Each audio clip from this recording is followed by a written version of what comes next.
Hey ladies and gentlemen, welcome back to the channel. As always, it is Nick here, back with your daily crypto news and analysis. And today we're going to be talking about a select few altcoins, but we are mainly going to be focusing on Ripple and XRP. So let's just dive in and let's talk about a few things. But I just want to ask guys, could hit that like button. It does help the channel grow immensely. And of course, I always do greatly appreciate that. I hope everybody's having a great weekend.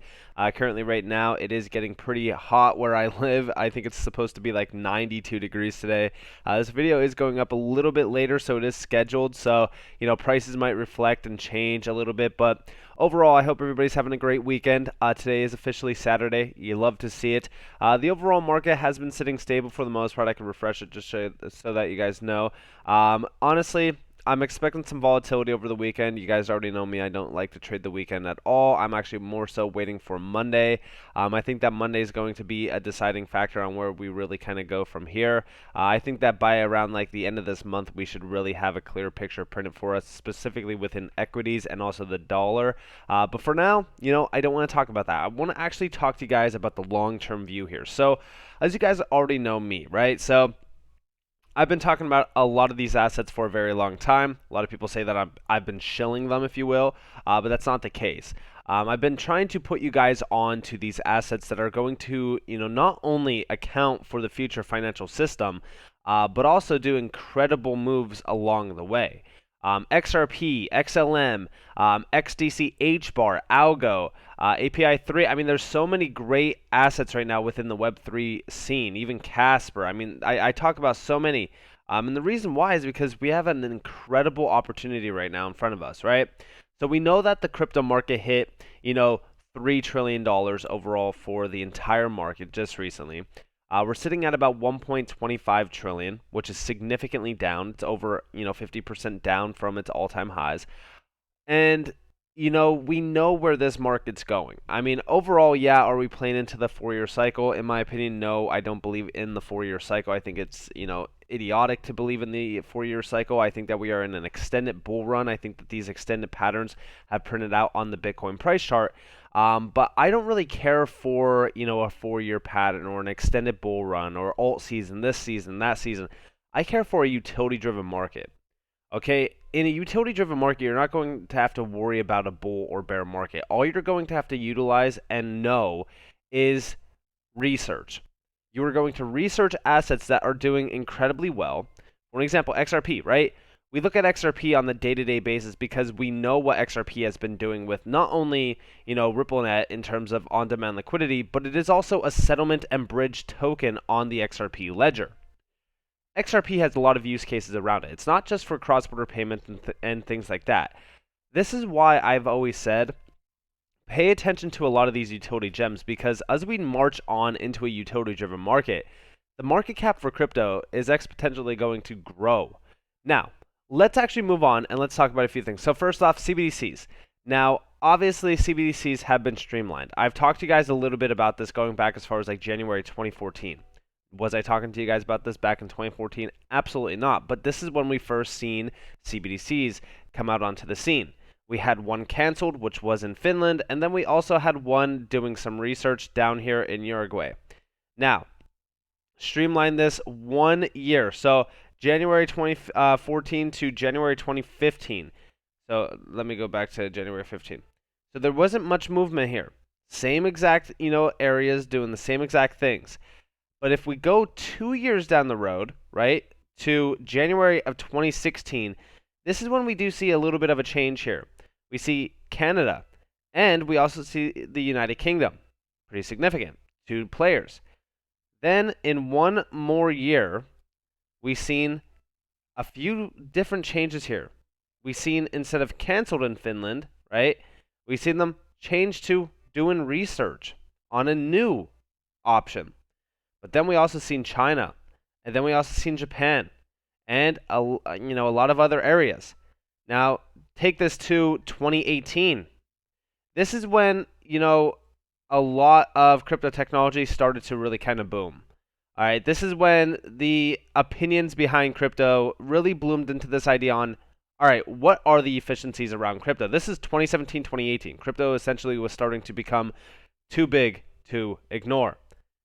Take this ahead of 2020, right? Because 2020 is where things really started to ramp up. So we'll go to February of 2020, and you guys can see that there was pilots issued. Pilots issued in Saudi Arabia and Canada. We also seen a lot of research moving into proof of concept. Canada, or not Canada, China moved into a proof of concept with the ECNY. And then just 1 year later, it took less than 1 year later to not only have the United States, but also Australia move in. And we also see more proof of concepts and pilots and even, a possible almost launch of a few of these. But now we actually do have a launch. We moved on all the way. It only took a year to have a fully launched, CBDC. But now a lot of things are shifting into the full-on globalization of CBDCs. It is now far too large to ignore. This is how fast things move. I've said that in terms of an 8-year structure, we went from being, speculated on CBDCs to having fully launched pilots, proof of concept, and a ton of research going on around the scenes. This is why I say tokenization will essentially take over at a global pace. There's this thread by Ashish Burla that I've mentioned multiple times. I talked about it early on in May. Now, we do see down here, RippleNet reached a $15 billion annualized payment volume run rate as customers expand the use of RippleNet and on-demand liquidity beyond remittances. This is not a large amount of payments if you think about it. $15 billion is really not that large of a sum when you are looking at the overall value of the payments that they're going after here. 86% of the $6 trillion a day global FX market is where they're really targeted at in terms of the 25 payout markets that they are already in. Okay, so that's a significant amount. I mean, 86% of $6 trillion is roughly like $5.2 trillion per day. That is almost $1.9 quadrillion per year that they are going after. This is not clickbait. This is the truth. They are positioned in a market where this figure is being transacted on a yearly basis. That is a significant amount of money.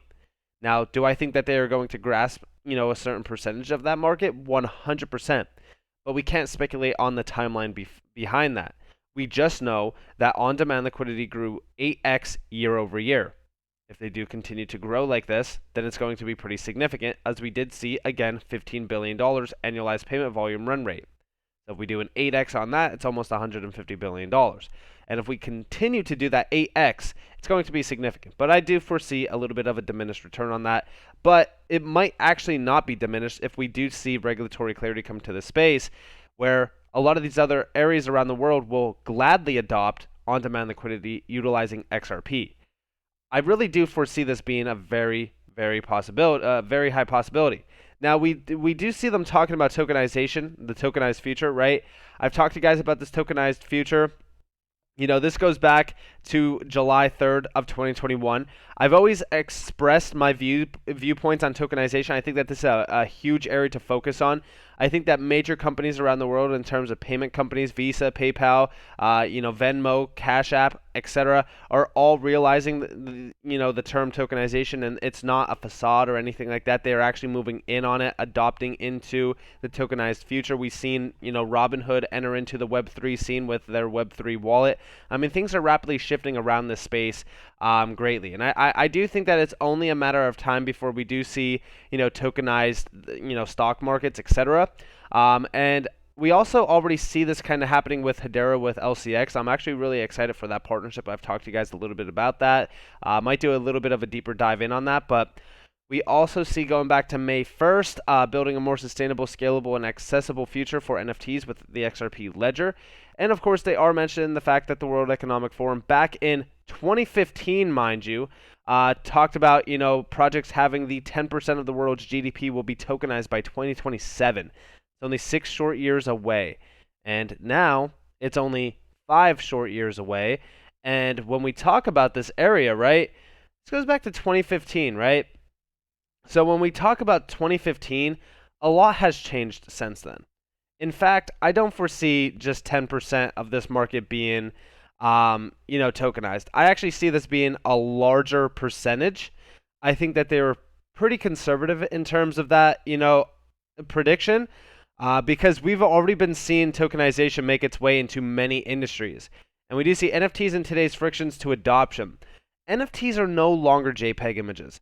I've talked to you guys about NFTs in a lot of areas, specifically around healthcare. We look at it behind energy, carbon credits. I mean, honestly, the potential for NFTs is extremely endless.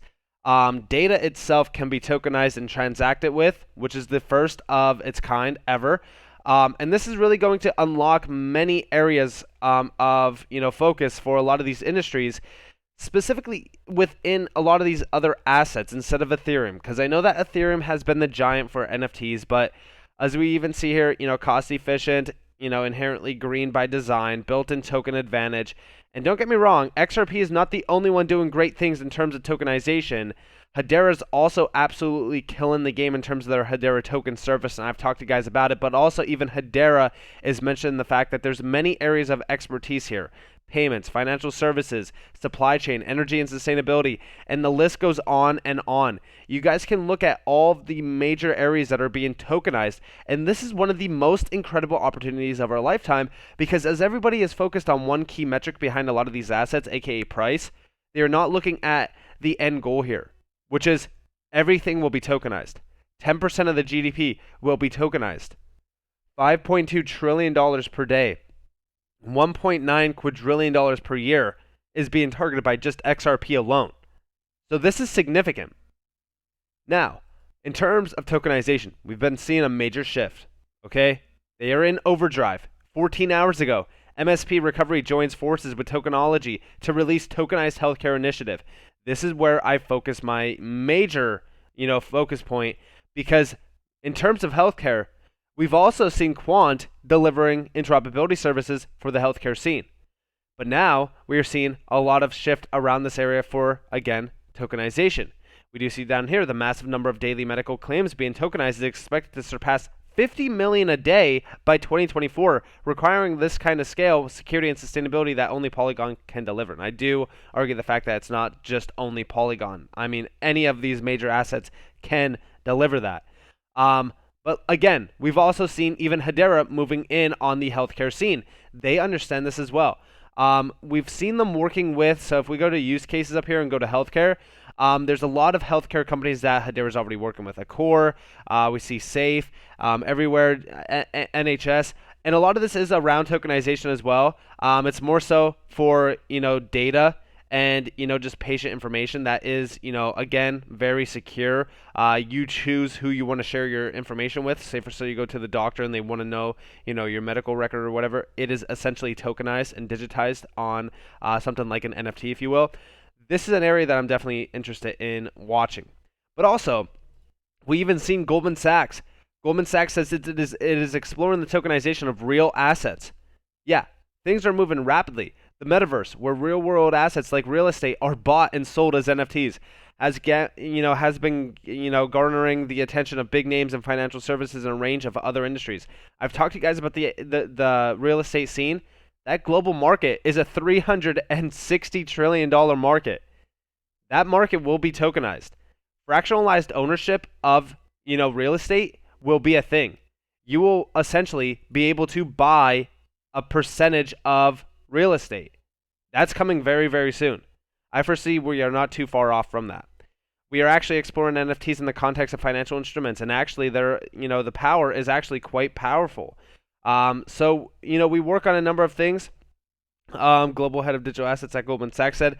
And down here, the bank has dived into crypto. It started offering Bitcoin derivatives to investors in 2021 and conducted its first over-the-counter crypto trade with the digital asset financial company Galaxy Digital in March of this year.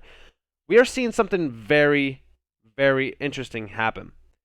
We are seeing institutional investors joining in on this space. I talked about this on my Twitter. I said, as every retail individual is scared, panicking, selling, these massive names are accumulating slowly but surely behind the scenes. I want you guys to pay attention to things.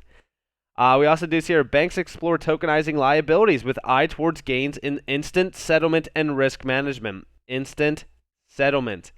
This is why nearly everything will be tokenized. And this is through DLT, technology. As DLT has the potential to represent multiple forms of digital value, we might go further and envision the creation of networks that tokenize regulated liabilities and assets on the same chain. We will get there. I think that we are very close to a pivotal moment in time, not for, just, crypto in general, but for the entire world to be built up, essentially on the blockchain. Regulated liability networks would allow for tokens transferring between banks on the network, which will mint, burn, and transfer tokens in a coordinated single operation to achieve real-time settlement between the customers of any regulated institution. And they are mentioning R3 here. Significant. I want you guys to pay attention to things like this because this is, at the end of the day, something very, very disruptive. This is insane that people are not taking more of accountability towards this. This just came out yesterday, by the way. We also seen yet another article by the same exact, website going back to May 17th, tokenization lawyer, 5 reasons why you might need one. Everything will be tokenized. The funny thing is that Hbar actually has a partnership with DLA Piper, which is one of the largest law firms in the world. Things are rapidly shifting. I want you guys to realize this. And of course, there's many other assets that are doing things like this. XDC, Zinfin. Okay, we look around this area, and honestly, when we look at this, we know that they are tokenizing and digitizing gold. We do see Comtech Gold. Comtech Gold is redefining the tokenization infrastructure by the digitization of gold using blockchain technology that allows both institutional and retail communities to get access to gold electronically anywhere across the globe. This is not their only use case in terms of tokenization. They're tokenizing banknotes and things like that, especially in terms of the trade finance area.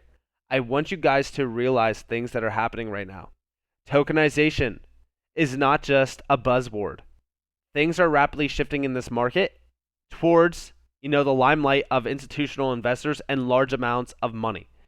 We also seen payment account tokenization from Visa themselves, comprehensive software solution to protect ACH and real-time payments.